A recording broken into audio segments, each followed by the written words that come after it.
Before we begin, take a moment to breathe. If you find value in stories that blend human emotion with timeless wisdom, consider subscribing to the channel. Your presence here supports mindful content in a noisy world. Now let us enter the story. The bar smelled like lime and regret. Maya swirled her glass, a half-melted cocktail trembling between her fingers. It had been 8 months since the divorce papers were signed. 5 years of marriage dissolved with 2 signatures and 1 painful silence. "You need this," her friend Tasha had said, pushing her onto dating apps like they were medicine. Maya didn't feel sick, just numb. But tonight, something shifted. A match. A man named Luca. His profile read poetry, physics, passion. Not necessarily in that order. She didn't expect much. Maybe a drink, a kiss, an awkward goodbye. What she got was him, Luca, leaning over the candlelit table with a grin that made her forget the bitterness she carried. Conversation flowed. She laughed more than she had in months. He touched her wrist as he spoke. It was light, electric. She didn't stop him. At midnight, they stumbled into his apartment. There was no fumbling, no doubt. Just heat, surrender, and the familiar ache of wanting to be wanted. When she woke up, the light was too honest. Luca was still asleep, his back to her. She watched him for a while, hoping he'd stir, hoping he'd say something simple, like good morning or coffee. But he didn't. She slipped out quietly. The sunlight on the sidewalk felt harsher than it should have. She told herself not to overthink it. But in the Uber ride home, a familiar hollowness returned. Was it wrong? Was she desperate? Was this healing or another form of escape? Maya didn't text him that day, nor the day after. But on the 3rd day, her phone buzzed. Luca, that night was something. Want to come by Friday? She stared at the message longer than she should have, then typed sure, and hit send before she could change her mind. Friday came. So did she, and again the next weekend. And the next? It became a pattern. Friday nights, red wine, candlelight, sex. No sleepovers, no breakfasts, no questions, just pleasure wrapped in routine. Maya told herself this was freedom. No expectations, no complications.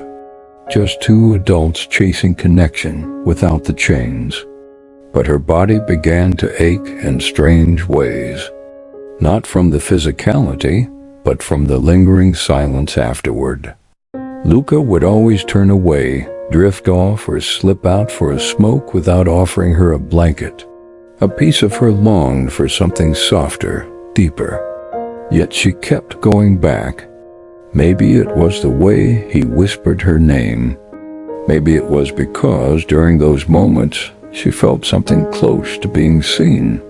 Still, she noticed the pattern tightening around her like a noose. She'd find herself watching her phone on Thursdays, wondering if he'd text.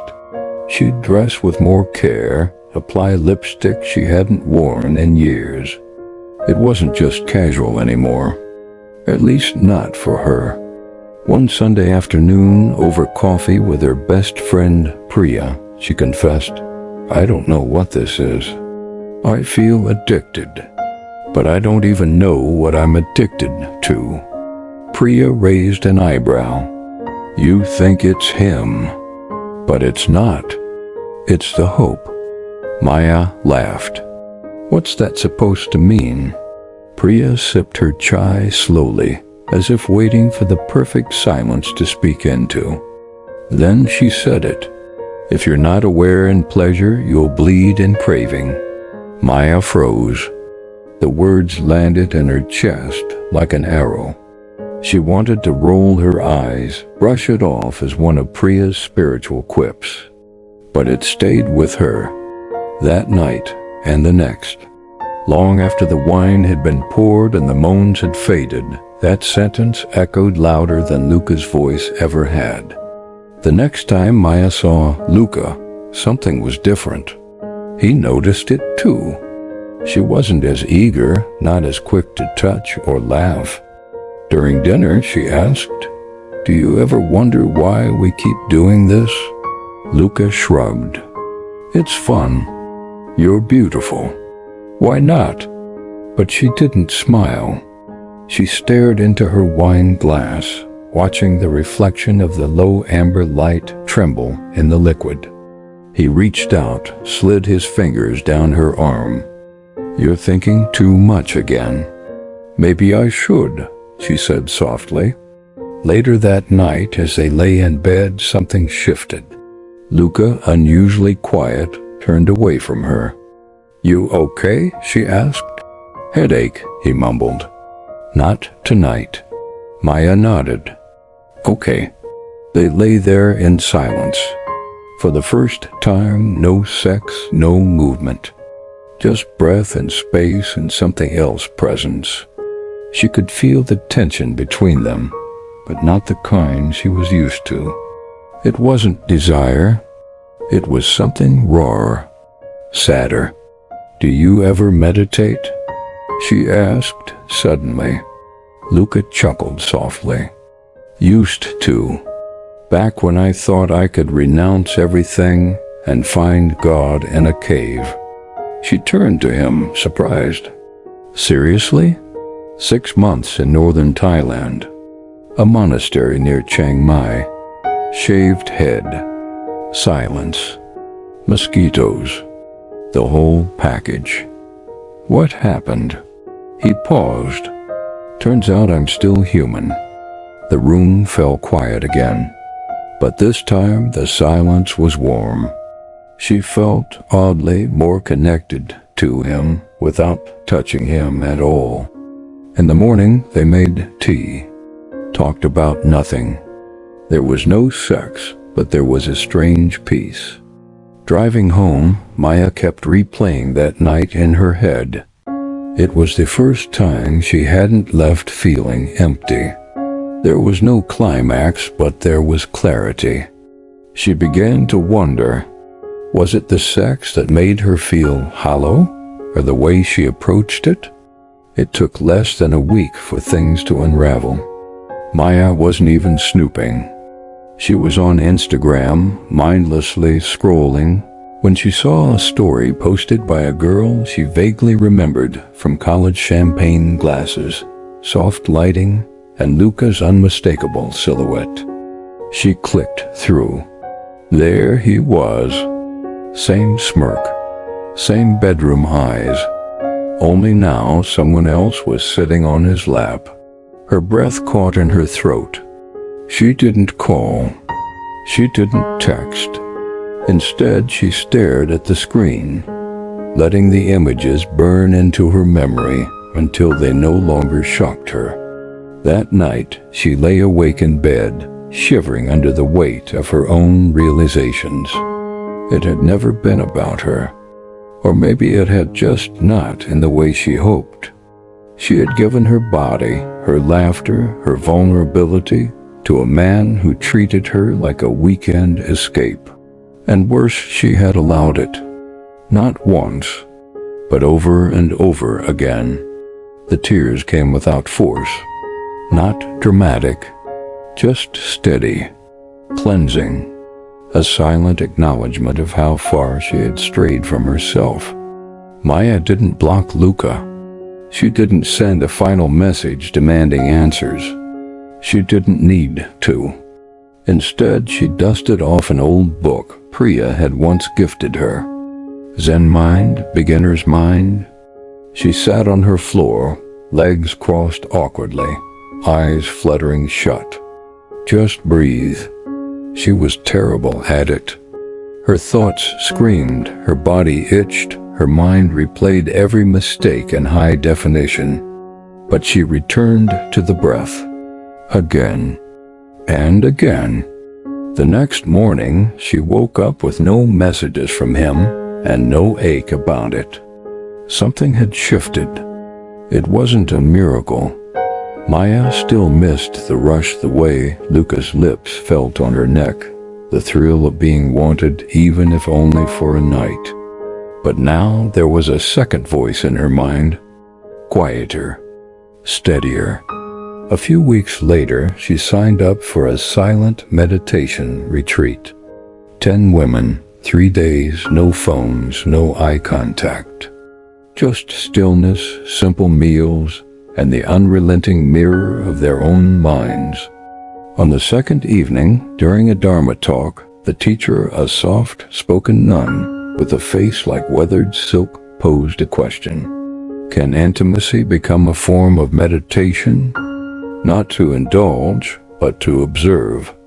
Not to possess, but to witness. Maya's breath caught. The nun continued. Sex is not the problem. Craving is. Sensation is not suffering. Attachment is. When we touch with awareness, even lust becomes a teacher. Maya sat perfectly still, heart pounding. That night, back in her room, she wrote in her journal. Maybe it was never about Luca. Maybe he was just the mirror I needed to see my own emptiness. Not a wound, but a doorway. She wept again, but this time the tears felt holy. Here are 3 practical ways Maya learned to transform her relationship with desire, methods born from her pain, but refined through awareness. 1. Post-intimacy silence practice. After any moment of physical intimacy, whether with a partner or even with oneself, Maya would set a timer for 10 minutes of silence. No cuddling, no talking, no judgment. Just sitting, eyes open or closed, observing the lingering sensations, the emotions, the thoughts. 2. In that stillness, she began to notice patterns. The immediate craving for validation, the shame that followed, the longing for permanence.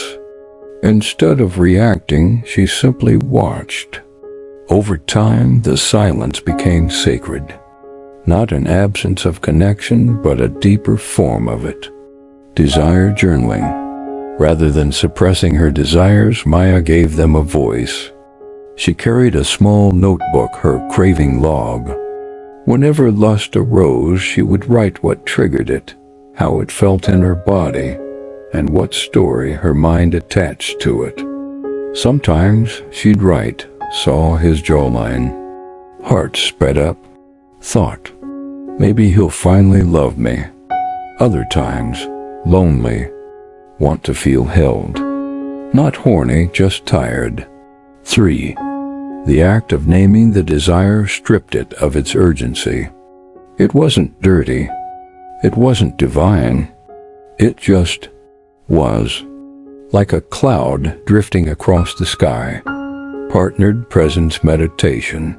Later, when Maya entered a more conscious relationship, she introduced the practice of sitting in silence with her partner before any physical touch. 5 minutes. Eyes open. Breathing. Just being. At first it felt awkward, but soon it deepened everything. The space between them became electric, not with lust, but with truth. Sometimes they'd laugh. Sometimes they'd cry. Sometimes they'd decide not to have sex at all, realizing what they needed was presence, not passion. These practices didn't kill desire. They refined it, turned it from a wildfire into a hearth still warm, but no longer destructive.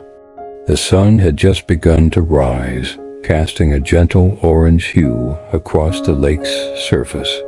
Maya stood barefoot on the dewy grass, a cup of warm tea in hand, wrapped in a shawl that once belonged to her grandmother.